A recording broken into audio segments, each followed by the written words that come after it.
Ingat banget dulu Conte sama Mourinho pernah berantem karena si Mourinho ngomong gini, kalau lu itu gol pertama atau gol kedua atau selisih cuma 1-2 gol, lu wajar selebrasinya heboh.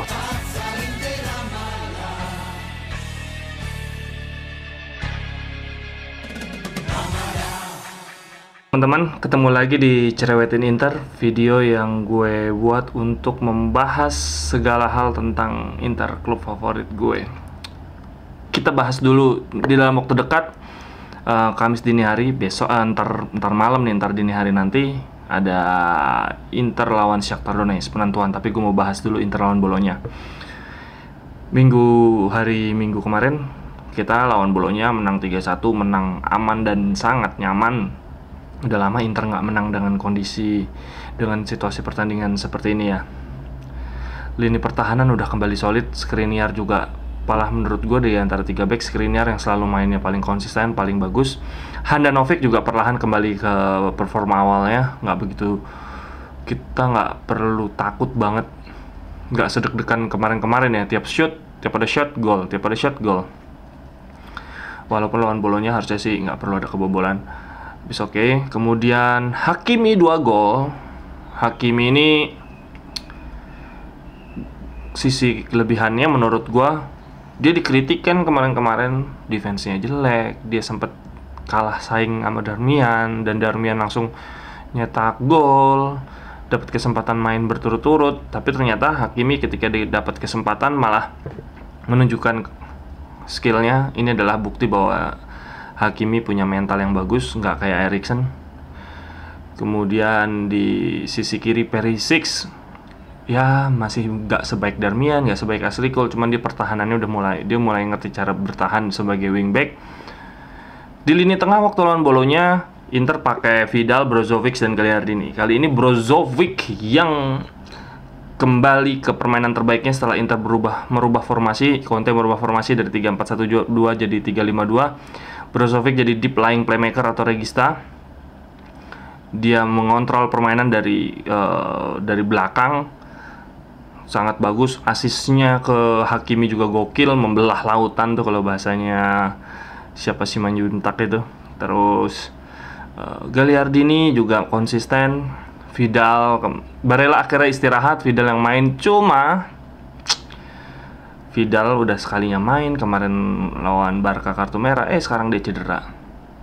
Nah, di lini depan kemarin Alexis Sanchez dan Lukaku kembali gagal tuh, inget lawan Bolonya. Dia gagal man to man sama kiper, dan itu bukan pertama kalinya. Bahaya nih, Lukaku nggak bisa kayak gini, dia nggak tenang ya kalau nggak bisa gocek kiper, kayaknya apa shoot. Si Lautaro masalahnya kayak gitu juga. Tapi oke lah, Conte udah nggak ngotot dengan mainin 3-4-1-2. Nih kameranya muter-muter terus, maaf ya teman-teman. Terus ya kita udah balik lagi main jadi 3-5-2. Lini tengah jadi lebih stabil.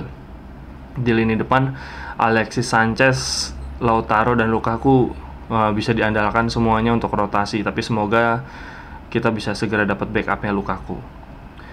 Kemudian nanti dini hari kita akan lawan Shakhtar Donetsk. Kita wajib menang, dan Madrid lawan Borussia Mönchengladbach tidak boleh seri. Madrid, mereka kalau seri dua-duanya bisa kemungkinan lolos. Tapi dengan asumsi lolos nggak ya? Iya. Gue nggak tahu deh, lupa kalau seri Madrid gimana. Intinya adalah Shakhtar Donetsk kalah head to head sama Borussia Mönchengladbach. Inter menang head to head lawan Borussia Mönchengladbach. Madrid menang head-to-head lawan Inter. Jadi Inter harus menang lawan Shakhtar, sementara Madrid sama Borussia Mönchengladbach nggak boleh seri. Yang jadi unik adalah Shakhtar ini dibantai habis-habisan sama si Borussia Mönchengladbach. Jadi harusnya secara logika kita menang, karena kita menang lawan Borussia Mönchengladbach. Tapi Shakhtar Donetsk juga menang lawan Madrid, yang mana kita nggak berkutik lawan tim cadangannya Madrid. Ini serba salah. Yang apesnya lagi, gua baca di berita Vidal 99% out, dan Conte di press con juga udah ngomong Vidal not available for tomorrow match gitu, dibilang. Kemudian Barella juga, ini gua nggak ngerti, ini gimmick doang, cywar biasa lah ya di tim-tim Eropa, pertandingan Eropa. bikin berita, bikin gosip pemain cedera itu kan biar kubu lawan lengah. Cuma gue nggak tahu nih, Vidal masalah udah masuk di situs resminya Inter. Tapi tanpa Vidal dan Barella, kita tinggal mengharapkan Eriksen, karena Raja Nainggolan juga udah bahkan cedera, nggak tahu cedera bener cedera apa emang Conte udah kehabisan akal. Oh iya, gue jadi ingat waktu lawan Bolonya Eriksen dimasukin di menit 91 ke 94 kan, terus dibahas kan di mana-mana. Si Vieri sama Casano juga bilang itu humiliation humiliated, itu nggak menghargai, itu menjelek-jelekan, itu merendahkan. Jadi kalau di sepak bola ya, gue ingat banget Balotelli pernah diuji coba waktu Manchester City. Dia berusaha back heel, shoot pakai tumit itu, dan nggak gol. Dan itu pertanyaan uji coba dan langsung diganti sama Mancini karena dianggap nggak respect ke lawan. Jadi kalau di sepak bola itu kita harus menghormati lawan sebagai manusia. Makanya kalau ngegolin kalau tim udah menang banyak, yang dipasang tuh jarang tim yang mau menang lebih dari 6-0, 5-0 gitu. Biasanya 4-0, 3-0. Zaman sekarang nih tim yang menang udah nggak ngoyo lagi, karena dianggap itu kita harus menghormati lawan yang punya keluarga di rumah. Jangan sampai mempermalukan, karena menang 1-0, 2-0, 3-0, 10-0 poinnya juga sama, cuma dapat 3 poin. Jadi di sepak bola modern bentuk penghargaan seperti itu tuh udah jadi kode etik nggak tertulis. Jadi terus ingat banget dulu Conte sama Mourinho pernah berantem karena si Mourinho ngomong gini, kalau lu itu gol pertama atau gol kedua atau selisih cuma 1-2 gol, lu wajar selebrasinya heboh. Tapi kalau lu udah gol keempat menang 4-0 dan lu selebrasinya berlebihan, itu lu namanya ngejek, dan itu nggak baik gitu.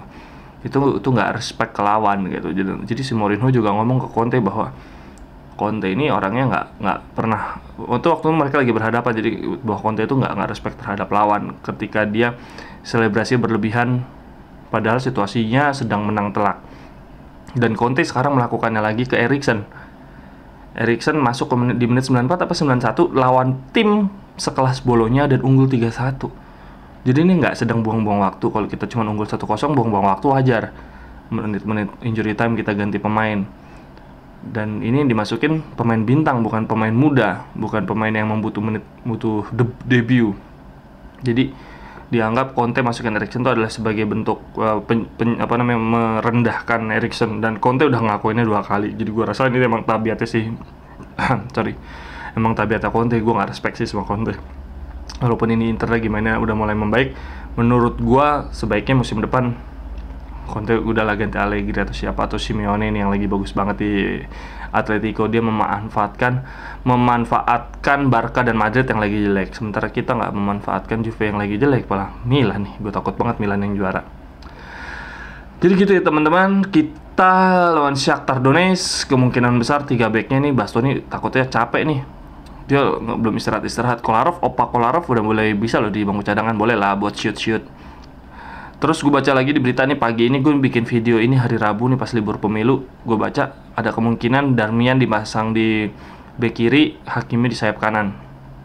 Boleh juga sih, Asleyang udah terlalu tuir. Kemudian di lini tengah gue sangat amat berharap Barella dan Vidal itu cuma gimmick.